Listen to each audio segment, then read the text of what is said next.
Hi friends, welcome to my channel Odia flavours by Madhu. आज आम बनइबा कंचा कदली कषा। फास्ट मु 2 फेणा कदली की नहीं जाइए। कदली की भल भाव काटिकी हल्दी पानी रे आम पकईदबा। पकई दे सारा गोटे पटे आम गैस रे कढ़ई गरम कर देथुआ। कढ़ई रे आम तेल पकई तेल गरम हो गला आम काटिकी रखी कदली की सब भल भाव आम छाणीबा। कदली की हलदी पानी रे पकईबा ना कदली पड़ा पड़ी जीव। कदली की पूरा क्रिस्पी टाइप रो आम छाणीबा। छाणी साइला परे एबे हमर कदली छणा रेडी हो जाइए। आ गोटे आम गैस रे कढ़ई बसई के 2 स्पून आम तेल पकईदबा। गोटे तेज पत्र पकईदबा छिड़ेकी। एबे आम गोटे स्पून तादरे फुटण पकईदबा। गोटे स्पून जीरा पकईदबा। जीरा फुटी गला परे आम गोटे पियाज को काटिकी रखिथिबा ताकू पकईदबा। पकईकरी आम एबे पियाज को गोल्डन ब्राउन कलर हवा पर्यंत भाजीदबा।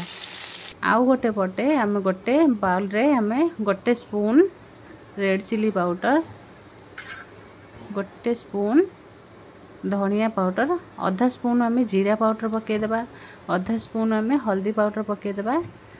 पकई सारा देखो आम पियाज गोल्डन ब्राउन हो गलानी। एबे गोटे टमाटो आम ए तेल पकई भल भाव भाजीदबा।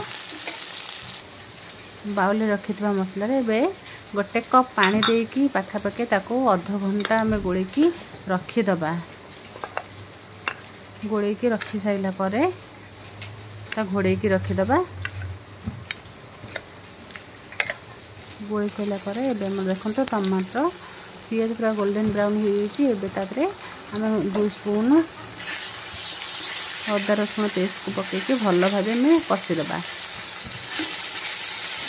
मसला आम देखो सब पूरा तेल बाहरी आसलानी। एबे आम गोले रखी मसला को सब सुखिला मसला जो गोले रखी एबे आम अदा रसुण पेस्ट सागर पकईकी आउ टिके भल भाव 10 ରୁ 15 मिनिट कषिबा। जेमती तादर सब आमर तेल ऊपर को बाहरी आसो। देखो आमर मसला पूरा फुटी आसलानी।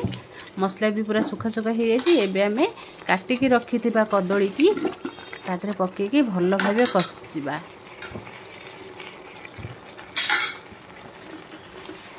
ताको एमती भल भाव आम कषीदबा।